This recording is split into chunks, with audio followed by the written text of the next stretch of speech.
Yo, Nathan, look at this, man. It's kind of snowing, it's kind of muddy, and here we are with the brand new 2013 Ram.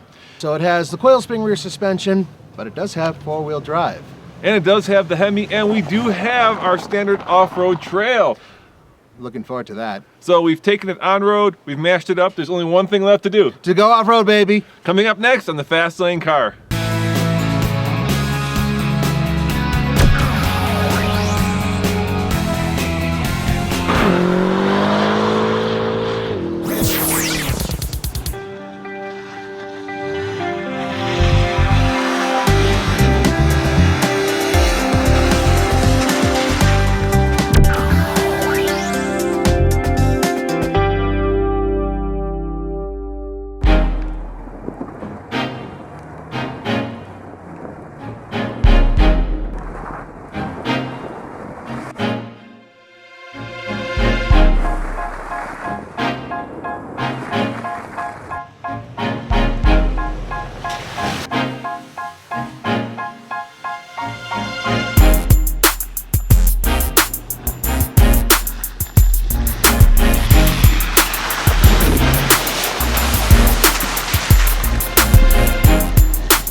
All right, Nathan, one of the things I noticed when you went down that hill was turning radius is a big deal, and this thing doesn't have a great turning radius. It's such a big behemoth. It's a beast. If you guys really want an off-road pickup truck, you may want to consider one with just the regular cab. The minute you go to an extended cab or a longer bed, your turning radius is going to suffer.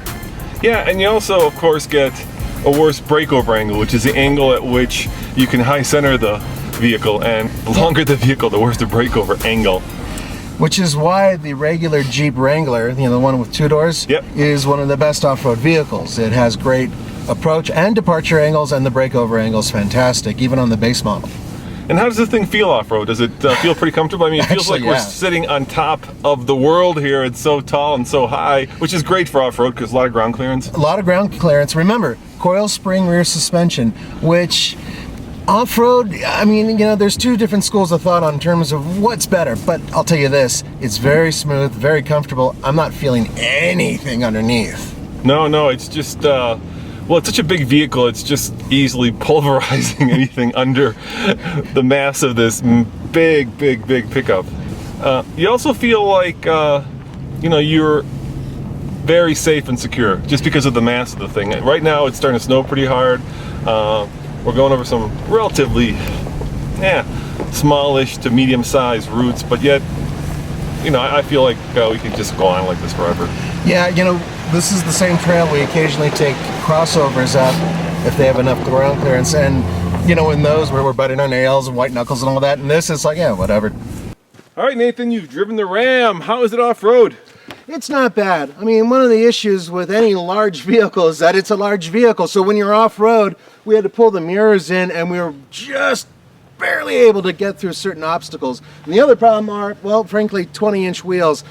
I mean, the tread is only this much, so if we were to air down, and we never air down, but if we did, it'd be impossible with these. You know, when we compared this to the Denali, the GMC, you had all-wheel drive, and this has four-wheel drive. Can you explain the difference? All-wheel drive is a constant system. The vehicle, there are no levers, nothing. All you have to do is just drive, and if it detects any slippage in the rear, it transfers power to the front wheels and allows them to go. You do nothing. All you do is just keep on driving like a maniac. And four-wheel drive, well, it's basically rear-wheel drive, which this is, with a knob or a lever that you select, and then you appropriate power to the front wheels. That's how it usually works. Yeah, there's a transfer case under here, and it just pops it to the front. And they're very different systems. Four-wheel drive is usually pickups, Jeeps. It's an older, more usually mechanical system, whereas all-wheel drive tends to be SUVs, crossovers, Subarus, more modern type of vehicles with a little bit more complicated system. But, you know, out here, you want four-wheel drive. The thing about all-wheel drive is that there's no low range. Basically, it's good for snow and dirt and mud. This, you can pop it into super low and go right up a hill. Works great. Speaking of that, can you go up that hill? Let's do it.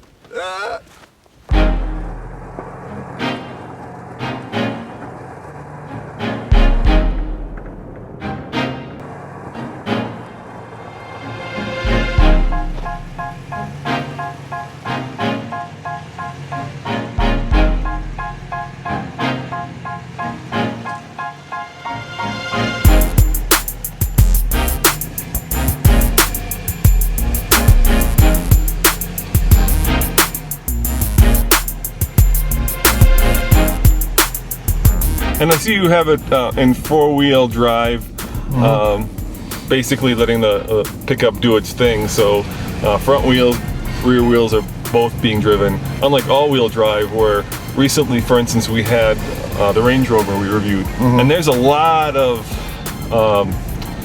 it's not technology, but certainly a lot of computer power going on underneath the hood. You can feel the vehicle trying to decide where it should send power, left wheel, right wheel, trying to maximize the power. This thing's just sending power, you know, to the front and the rear wheels. And you know what? I like it. It seems to work best. It's not a lot of, you know, like technology that can go wrong.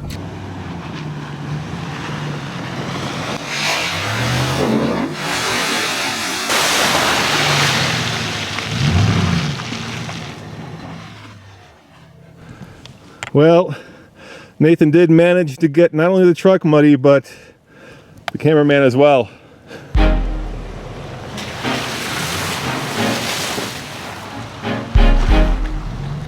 If you think about how long four-wheeling has been around, I'm talking about four-wheeling as a sport, something fun to do. A lot of people have become accustomed to a very simple setup in terms of being able to activate and deactivate your front wheels. And that is part of what four-wheeling is about. But the other half of it is this truck is capable enough to do an awful lot of what we've already done without four-wheel drive. Yeah, of course. Actually, we honestly didn't even have to switch into four-wheel. Nah, so far so good. I don't think we need it. No. But the problem, of course, is if it gets to the very steep and deep part, it's just not. Mud puddles, too. Yeah, getting stuck in mud, that's something that we definitely don't want to have happen. Yeah, and, you know, I've been lucky enough for two of you to take a Power Wagon, which is basically this. That's even taller, bigger. Well, it's a 2500 and it's got the bigger axles and it's just got a beefier underside. It's got, you can disconnect the front sway bar from maximum articulation, speaking of which we are articulating right now. And we've done stuff where you're like, you know, straight up and all you see is sky. And it's just really weird to have such a massive vehicle be so capable. It's almost Unimog-like. Yeah, you know what? In terms of capable trucks out there, you've got the Ford F-150 Raptor that's like really capable in the dunes and, you know, sweeping roads. Desert runner. Yeah, exactly. And then you have the Power Wagon, which, quite frankly, other than its size, there's really nothing that can hold it back. Yeah, and then you have this, which is, you know, a smaller version of the Power Wagon. And I'm impressed. It's good. It's fun. It's easy. No stress. No stress. Except for all this mud coming up now. Mud, I love mud. Let's see how muddy we can get it, Nathan. Yeah. Oh, they like us at the Denver press fleet, don't they, when we these off-road. Sorry, guys.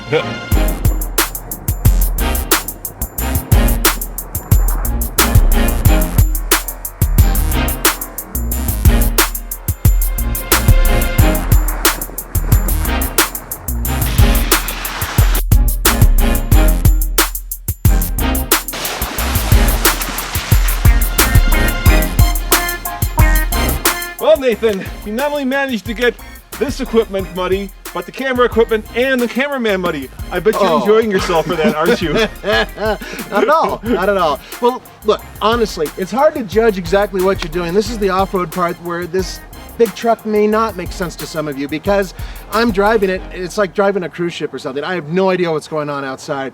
And I was splashing through the mud and everything else and going up and down. I couldn't feel it inside at all. Well, believe me, I felt it on the outside. As always, this is Nathan. And Roman. Roman saying, so long for the fast lane car, I better go wash my pants. Yeah, we're going to get you a fire hose and just kind of hose them off. And remember, subscribe. For a new video every single day. All right, we're not at our top. No, not today. See you next time. Bye.